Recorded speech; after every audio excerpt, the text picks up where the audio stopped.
How to change your name on Facebook Messenger. First thing you have to do is open up your Messenger application and make sure that you're logged into your account. The next step is to find the menu icon by tapping on the bottom right corner.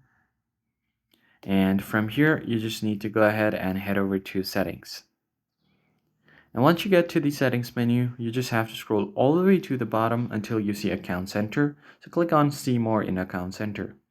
Now from here, your Account Center will open up. And if you tap on Accounts, you'll be able to see all of your connected accounts on your Account Center. So from here, head over to Profiles right on top.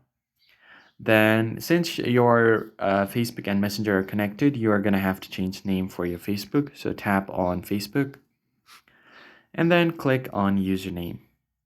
Now from here, if you have set any previous username, you can do that. And if you want to change the display name, you just tap on Name and then you can just add a middle name.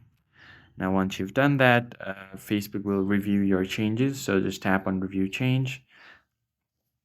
And if the name is available, you can click on Save Changes and you'll be good to go.